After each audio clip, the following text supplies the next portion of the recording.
অস্তিত্বৰ সংকটত ঝাৰগাঁৱৰ একাংশ হিন্দু পৰিয়াল। স্থানীয় ৰাইজৰ অভিযোগ অনুসৰি একাংশ সন্দেহযুক্ত নাগৰিকৰ অত্যাচাৰত নিজৰ বাসস্থান এৰি অন্য স্থানলৈ যাবলৈ হৈছে বাধ্য। আপোনালোকে উত্তৰ প্ৰদেশৰ কিৰানা ঘটনাক্ৰমৰ কথা জানেনে? 2014 পৰা 16 চনৰ সময়ছোৱাত উত্তৰ প্ৰদেশৰ কিৰানাৰ পৰা নিৰ্যাতনৰ বলি হৈ অন্য স্থানলৈ পলাবলগীয়া পৰিস্থিতিৰ উদ্ভৱ হৈছিল 346টা হিন্দু পৰিয়াল। ঠিক তেনেধৰণৰ এক ঘটনা পোহৰলৈ আহিছে এইখন অসমৰে জাগিৰোডৰ ঝাৰগাঁও অঞ্চলত।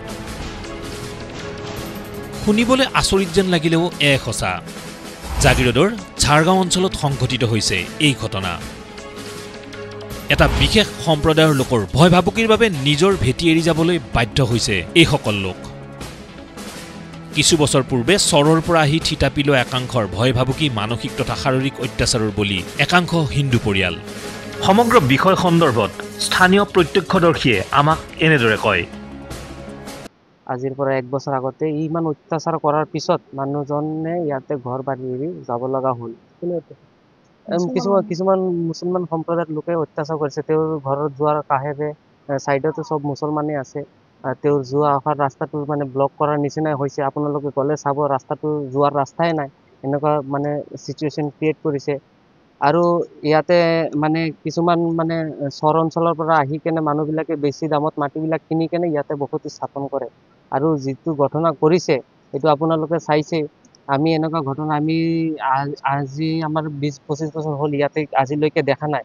এইটো খুবেই নিন্দনীয়। নিশাৰ ভিতৰতে আহি ঘৰ সাজি লোৱা চৰাঞ্চলৰ এইসকল সন্দেহযুক্ত নাগৰিকে জাগিৰোড সমষ্টিৰ অন্তৰ্গত ঝাৰগাঁও বুঢ়াবুঢ়ী মায়ং আদি অঞ্চলত চলাইছে এতিয়া সন্ত্ৰাস। এইসকল সন্দেহযুক্ত নাগৰিকৰ অত্যাচাৰ সহিব নোৱাৰি ইতিমধ্যে কেইবাটাও পৰিয়ালে ত্যাগ কৰিছে নিজৰ মাটি ভেটিৰ মোহ। নিজে বাছি জীৱন যাপন কৰাৰ স্বাৰ্থতেই নিজৰ মাটি ভেটি এৰি এনেদৰে স্থানান্তৰ হৈছে বহু পৰিয়াল। পূৰ্বৰ স্থানতে পৰি ৰৈছে হেঁপাহেৰে সজা ঘৰখন। সেয়েহে এই অত্যাচাৰৰ পৰিত্ৰাণ বিচাৰি চৰকাৰ তথা প্ৰশাসনক শীঘ্ৰেই ব্যৱস্থা গ্ৰহণৰ আহ্বান জনাইছে স্থানীয় জনতাই।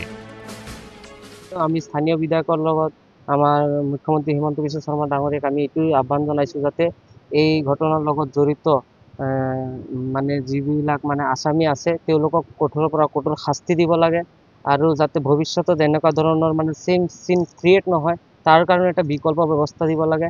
আৰু আজি আমি যে হিন্দু সুৰক্ষিত নহয় তাৰো এটা কিবা ব্যৱস্থা ল'ব লাগে।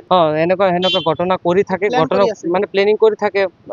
মানে আমাৰ বঙালী মানুহবিলাকৰ এনেকুৱা অত্যাচাৰ কৰাৰ পিছতে কি কৰে মানুহবিলাকে মাটিবিলাক বিক্ৰী চিক্ৰী কৰি যাব লগা হয়। কি কৰিব আৰু ইয়াতে থাকিব নোৱাৰে, সেইকাৰণে যাব লগা হয় গৰুমাৰা দলং। মানুহবিলাক ইয়াৰে কিছুমান লোকেলো আছে আৰু কিছুমান চহৰৰ পৰাও আহে। Bureau report, JCC digital.